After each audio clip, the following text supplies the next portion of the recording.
부활이 없다고 주장하는 사두개인 중 어떤 이들이 와서 물어 이르되 선생님이여 모세가 우리에게 써주기를 만일 어떤 사람의 형이 아내를 두고 자식이 없이 죽으면 그 동생이 그 아내를 취하여 형을 위하여 상속자를 세울지니라 하였나이다. 그런데 칠형제가 있었는데 마지가 아내를 취하였다가 자식이 없이 죽고 그 둘째와 셋째가 그를 취하고 일곱이 다 그와 같이 자식이 없이 죽고 그 후에 여자도 죽었나이다.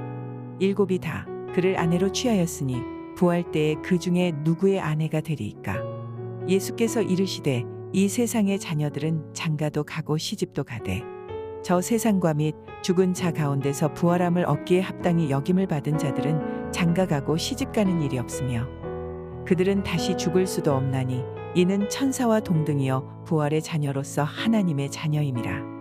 죽은 자가 살아난다는 것은 모세도 가시나무 떨기에 관한 글에서 주를 아브라함의 하나님이여 이삭의 하나님이여 야곱의 하나님이시라 칭하였나니 하나님은 죽은 자의 하나님이 아니여 살아있는 자의 하나님이시라.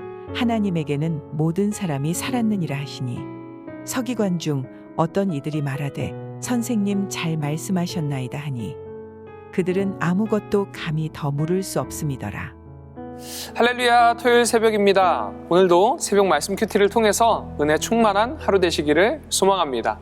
오늘 말씀은 사두개인이 예수님에게 질문하는 내용으로 시작되고 있습니다. 이 질문은 부활에 관한 질문이었습니다. 하지만 사두개인들은 부활을 믿지 않는 사람들이었습니다. 사두개인들은 지극히 현세적인 신앙을 가지고 있었기 때문에 천사들도 믿지 않았고요. 당시에 어떤 영의 존재도 믿지 않았습니다. 그렇기에 지금 예수님의 이 부활에 대한 가르침과 충돌이 생기게 되면서 오늘 말씀을 통해서 사두개인들은 예수님께 와서 부활에 대한 질문을 하는 것을 볼 수 있습니다. 그 질문의 내용은 바로 율법 안에 있었던 계대 혼인법을 예로 들어서 부활 이후에 아내가 누구의 아내입니까? 라고 묻게 됩니다. 이 질문의 의미는요, 만약에 내세가 있다면 그 내세는 현세의 율법과 충돌하는 것 아닙니까? 라고 예수님에게 질문하는 내용이죠. 그러면서 사두개인들은 지금 부활이 없다는 것이 논리적으로 옳다라는 것을 증명하기를 원했던 것입니다. 하지만 이들이 간과했던 것은 이 질문의 근원은 현세법이 내세의 관계까지 이어진다라는 전제에서 드렸던 질문입니다. 오늘 본문의 내용을 마태복음에서 보면은 예수님께서 이 질문에 대해서 이렇게 대답하고 계십니다.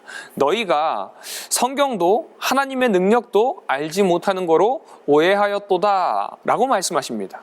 이 말씀은 결국 사두개인의 이 질문이 얼마나 편협한 질문이었는지를 알려주고 있습니다. 이런 사두개인과 같은 시선, 세상에 보이는 것만을 믿는 그 시선은 때로는 우리들에게도 보여지는 모습입니다. 보이는 것으로 하나님의 뜻을, 하나님의 나라를 계속해서 해석하려고 하는 것이죠.